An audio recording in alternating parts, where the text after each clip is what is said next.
कैसा लगा अंत में बताइएगा जरूर। अरे बहू, चाय ले ले, उठ जा बेटा। अरे मम्मी रहने देती ना, मैं उठ तो रही थी। अरे कोई बात नहीं, खाने में क्या बनाना है वो बता दे। देख लो माँ, कुछ भी जो ये कहे बना लेते हैं। बेटा, मैंने तो जो सब्जी थी वो काट दी है, तू बस रोटियां बना लेना। ये हर रोज सुबह का सीन था ममता के ससुराल का। एक दिन पड़ोसन कहती है, अरे बहन जी, सारा दिन काम करती रहती हो, थकती नहीं क्या आप? बहू क्या करती रहती है सारा दिन? अरे वो भी कुछ ना कुछ करती ही रहती होगी। अब इतनी भी बूढ़ी तो नहीं हूं मैं जो बैठ जाऊं कि सामने काम पड़ा है और मैं बैठ ही रहूं। अरे लेकिन बहू की तो आदत खराब हो जाएगी जब सारा काम आप ही कर दोगी। अरे ठीक है ना, कम उम्र में हमारी भी शादी हुई थी। अब आजकल के पढ़ने लिखने वाले बच्चों को सारी जिम्मेदारी लेने में भी तो वक्त लगता है। बहू है तो क्या हुआ, मेरी बेटी की उम्र की ही है ना। एक उसे भी देख लो, चाय बनाने के सिवा आता ही क्या है। ममता से सारी बात करती है। हाँ मम्मी जी ही ज्यादा काम करती हैं, इसमें कोई दो राय नहीं है। लेकिन मैं भी क्या करूं, ऑफिस और घर के बीच जो वक्त मिलता है उसी में काम कर लेते हैं, है ना। दिन बीत रहे थे। सास बहू के बीच की बॉन्डिंग अच्छी थी, लेकिन जब बहू माँ बनती है तो जो थोड़ा बहुत काम किया करती थी वो भी छोड़ देती है।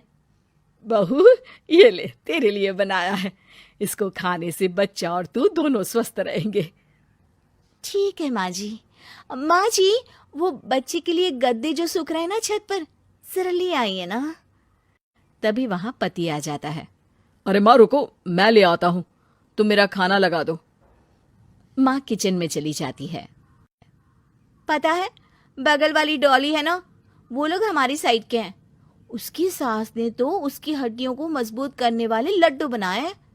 उसे भी बच्चा हुआ है ना।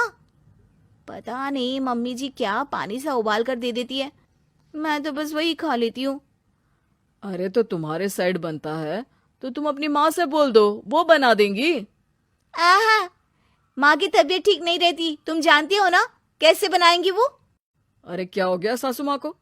कल तक तो फेसबुक में किटी की फोटो डाल रही थी। अच्छा अच्छा, चुप रहिए।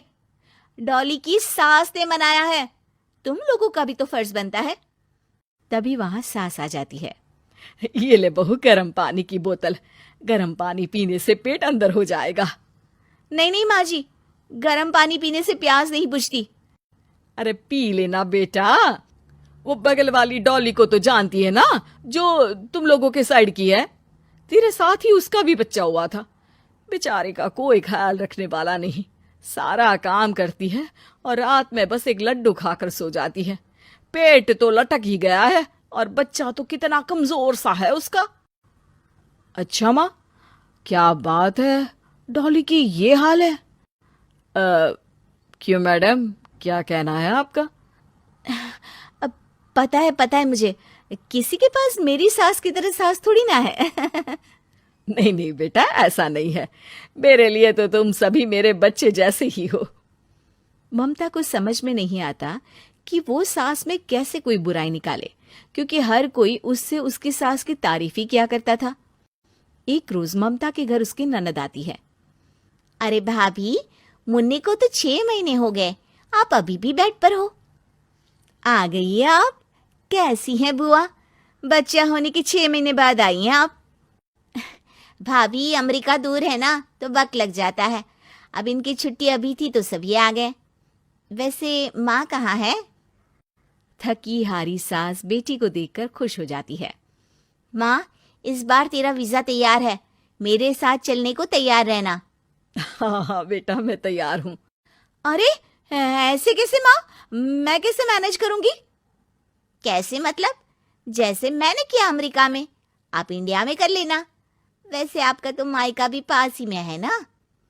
हाँ वो तो है, लेकिन वहाँ माँ के पास वक्त नहीं होता। ईश्वर भक्ति में उनका सारा समय चला जाता है। भाभी, बेटी परेशान हो तो माँ का ध्यान आरती में कैसे लग सकता है? समझ में ही नहीं आता। वैसे भी अब माँ को मैं अपने साथ ले जा रही हूँ। माँ को विदेश घूमने का शौक है ना। ममता मन मारकर चुप हो जाती है, लेकिन मन ही मन सोचती है कि वो कैसे सारा काम मैनेज करेगी। पति का खाना, नाश्ता, मुन्ने को नहलाना, धुलाना, फिर रात भर इसके लिए दूध तैयार करना।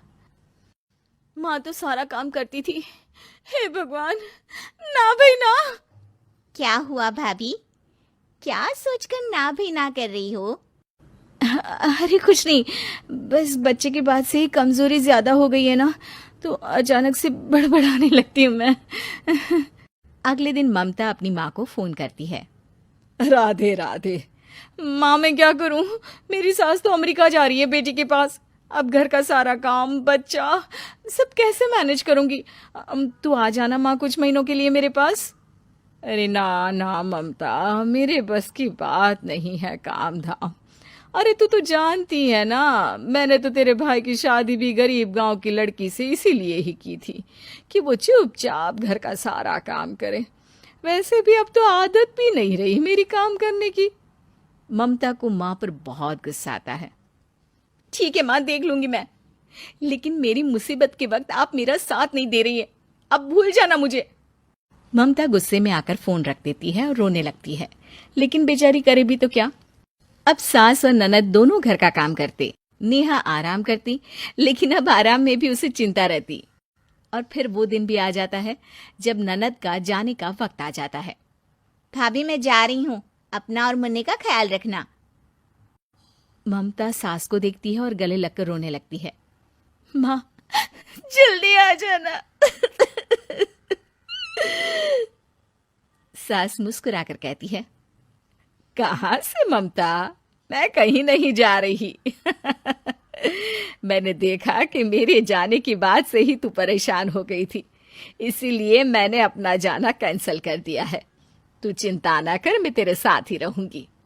ममता को अपनी माँ की बात याद आती है कि कैसे उसके कहने पर भी ममता की परेशानी को समझने की बजाय उसने मना कर दिया, जबकि सास ने बिना कुछ कहे बहू की समस्या पढ़ ली। हाँ माँ, हम सब साथ चलेंगे बाद में दीदी के घर अमेरिका। आज से आप रानी बनकर रहना और मुन्ने को देखना।